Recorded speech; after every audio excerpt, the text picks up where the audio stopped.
And you can barely see the Bay Bridge over there. There's a big stretch of bridge over there.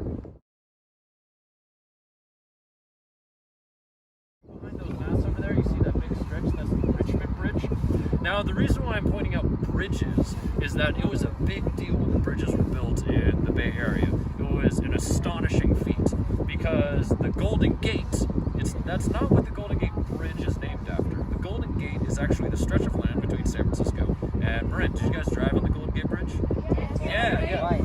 So that is where the deepest part of the bay goes. The bay there is about 350 feet deep. And that's just from the top of the water to the bay floor. So the Golden Gate Bridge is a huge accomplishment because before that you had to put something on a boat like this, or a ferry, or a barge, or is that it's a flat bottom boat. It's kind of like a bathtub in that it has a really tall walls and a flat bottom, which makes it really, really stable.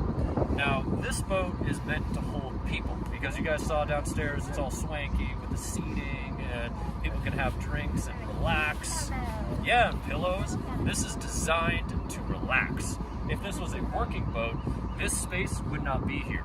And in fact, it would only be to where that upper level is.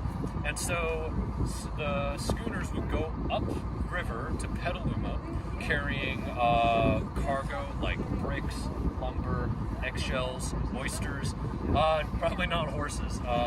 Those are it's always really hard to try to take horses over water. They never really are comfortable with the rolling of the boat. And so that's what Captain Steve was talking about when he said that this was the 18-wheeler. Because you guys know what an 18-wheeler is? We've been on one before. What does Aunt Cindy drive? Oh, yeah. They're called semi-trucks, they're called big rigs, they're diesel trucks. Anything that just is taking a whole lot of stuff from point A to point B. So here, how many people do you think it would take to crew a ship like this, or a boat like this? 20 crew. Any other guesses? It's okay. It's okay to throw a number out there and you just like, boom, 20. 10, 30. It was usually about 2, maybe 3 people. Because, well, I mean, he was just guessing. We're just spitballing here. Do you know what spitballing is? That means ideas are just coming out, and there's no judgment over what the ideas are, because it seems like a big deal to raise up these big sails. But it was actually considered, it was cheaper to have the least amount of crew possible, because then that means you don't have to pay as many people. So they would stack cargo 10 to 12 feet high. So you see where Captain Steve is standing? He would actually have to be on a ladder to see over the cargo. And you see that the base of the sails can actually be moved up to accommodate the big freight. And so Petaluma was where they would take eggs from Petaluma down to San Francisco, and then they would take oyster shells back up to the chicken farms. Now, what do you think chickens need oyster shells? They eat them. Yeah, they eat them. Why do they need to eat them? So they can lay more eggs. It's actually the calcium in the oysters is used to make the shells thicker on the eggs. So you can have, so the eggs will last longer, they can withstand more bumpage and stuff. Gaslight's a very unique boat. There's not a lot of boats like the Gaslight. Oh, that building over there? So this actually used to be the Richmond car ferry. And so people used to drive from San Francisco to the factories here in Richmond, because Richmond used to have a lot of factories. They used to make Jeeps here, they made Caterpillars here, the Ford plant where they made cars like I already mentioned. And so a lot of people would actually commute from San Francisco to Richmond. And you can see that big structure, the big tall structure? At the top of it, you can see and that's a big ramp, so people could drive on, hang out in their cars, read the newspaper, read a book. This is before smartphones. And then drive out into the factory.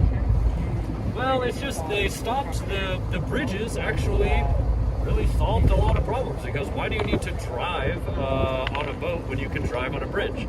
And that's where it's kind of flipping back in Richmond. Richmond has a ferry now, and I think that's that big boat now. And if you look really carefully, and it's actually great, it's bow on, you can see there's a space underneath the ferry. That's because it's a catamaran design. Because there's less amount of boat in the water, those things can go really fast. You see how far away the ferry is right now? As soon as it goes around here, it's gonna take off, and it can go 30, 40 knots. They're super fast. Because they don't have propellers. You ever been in a jacuzzi and it has the water jets that shoot out?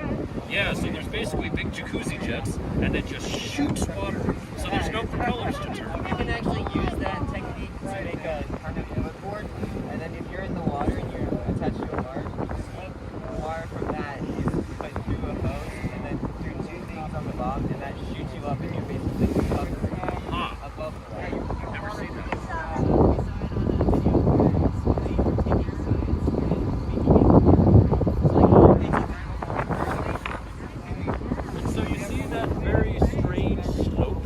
That's called a cantilever bridge, and it was actually very similar to the Bay Bridge, the original one, before it was that big spire.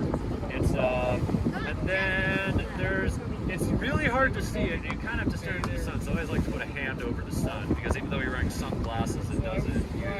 You're just not supposed to stare at the sun.